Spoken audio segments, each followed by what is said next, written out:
ఆంధ్రప్రదేశ్లో రాష్ట్రంలో రాజకీయ పరిస్థితులు దిగజారిపోయాయని మాజీ డిప్యూటీ సీఎం పుష్ప శ్రీవాణి విమర్శించారు. రాష్ట్ర ప్రభుత్వ పథకాలే కాకుండా కేంద్ర ప్రభుత్వ పథకాల్లో కూడా తెలుగుదేశం ఓటర్లు కార్యకర్తలకు మాత్రమే లబ్ధి చేకూరేలా ప్రభుత్వం పనిచేస్తుందని దుయ్యబట్టారు. తమ కార్యకర్తలు కాదు అన్న నెపంతో కొంతమందిని ఉపాధి హామీ పనులకు కూడా రాని మన దుస్థితి కురుపాం నియోజకవర్గంలో ఉందని ఆరోపించారు. ఇలాంటి చౌకబారు రాజకీయాలను ఖండిస్తున్నామని, ప్రజలందరూ పథకాలకు అర్హులుగా ఉండాలని డిమాండ్ చేశారు. ఈ రాష్ట్రంలో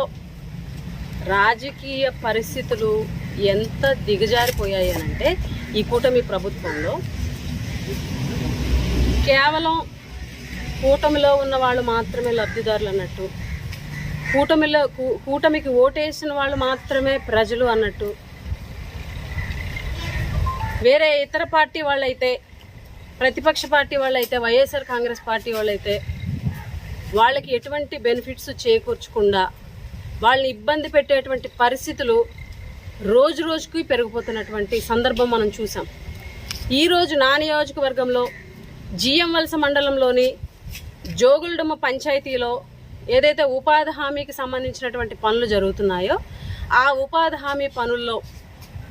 మా కార్యకర్త అయినటువంటి బూరి గౌరమ్మ, బూరి త్రినాథ నాయుడు వీళ్ళిద్దరూ కూడా 10 రోజులుగా పనికి వెళ్తున్నప్పటికీ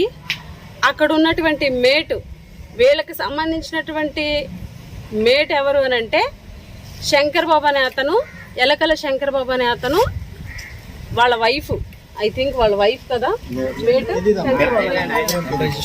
అన్రిజిస్టర్డ్ మేట్ అట, రిజిస్టర్డ్ మేట్ కూడా కాదు. ఎవరైతే ఈ శంకర్ బాబు అనే వ్యక్తి వీళ్ళు పనికి వెళ్తున్నప్పటికీ కూడా పని కల్పించకుండా ఇబ్బంది పెట్టి ఆ ఎండల్లో నిలబెట్టి పంపించేయడం, నువ్వు ఇక్కడ కాదు ఇంకొక గ్రూప్కి వెళ్ళాలి అని చెప్పేసి ఇంకొక వ్యక్తి దగ్గరికి, ఇల్లం నాయుడు అనే వ్యక్తి, కాబోతల ఇల్లం నాయుడు అనేటువంటి మేటు దగ్గరికి వెళ్తే టీడీపీ వ్యక్తి